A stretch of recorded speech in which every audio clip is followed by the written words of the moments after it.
On Wednesday, we saw the NSE 20 gain 0.1% to close on 4,334. Modest gains, but gains nonetheless. What drove the market?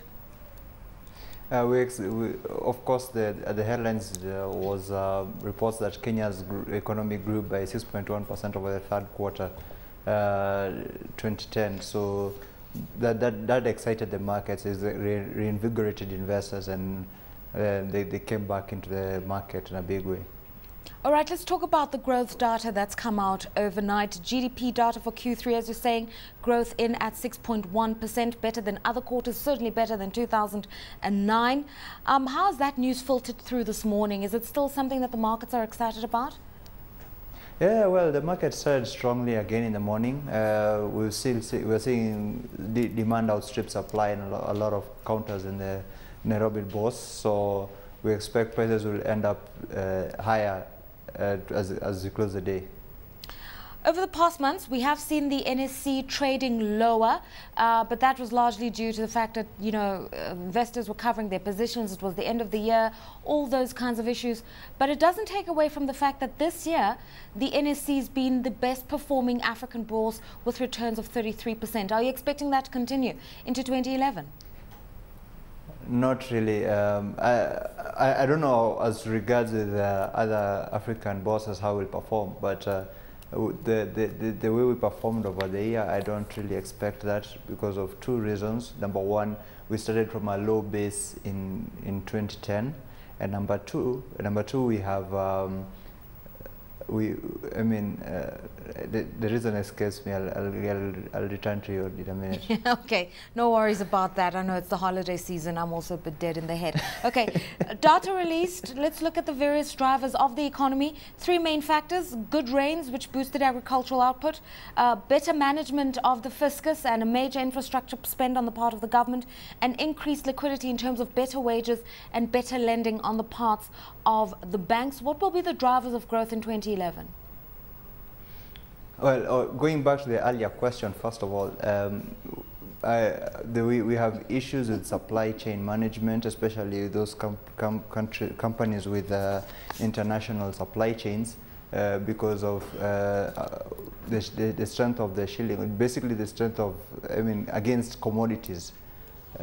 So as commodities get more expensive, it's thinning the margins of a lot of industrial companies. So that sector might see some challenges going forward.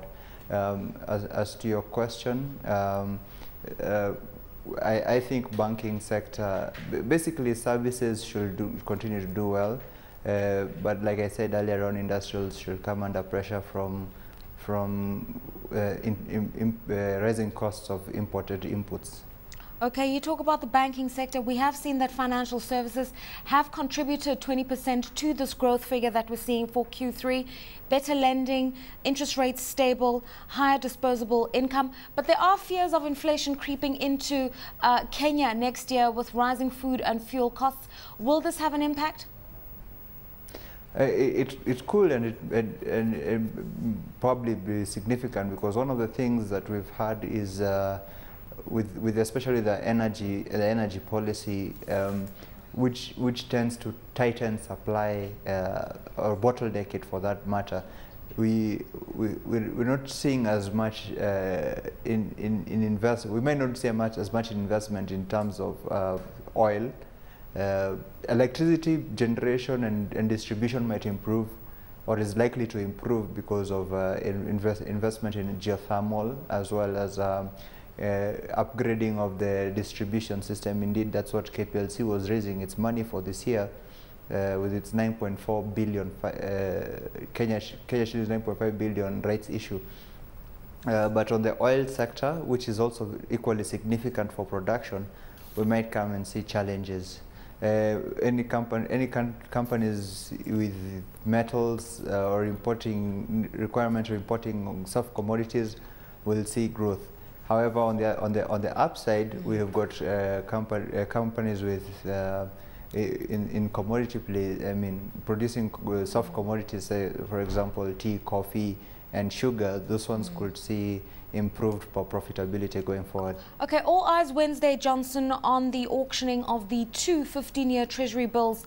How have they fared in terms of yields? And within this, I also want you to talk us through perceptions of government debt, because we know that the deficit in the third quarter is somewhere in the region of 11%. And we talk about good macroeconomic management. Can Kenya afford to be incurring this debt? We probably can't. KRA doesn't seem to be able to meet its targets. So I was expecting to see government cut down on its expenditure. I'd cited this earlier on. The government had a 1 trillion shilling budget. It only expected to collect about 600 billion in taxes. So the rest is supposed to be covered by grants, debt, and whatever other mix of revenues it may have. But that still doesn't paint a good picture. 1 trillion versus 6 billion. Per 600 billion, and that's why you will see that there was oversubscription in terms of what the government wanted vis-a-vis what the amounts it was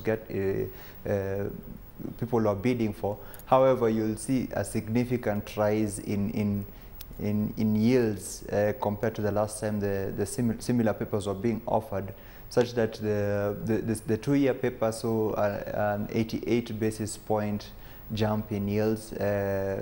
The 15-year saw a higher jump, right? And that might continue to go. That trend might continue to go on as we go forward. The T-bill rate we were seeing the same trends in the T-bill rate as well.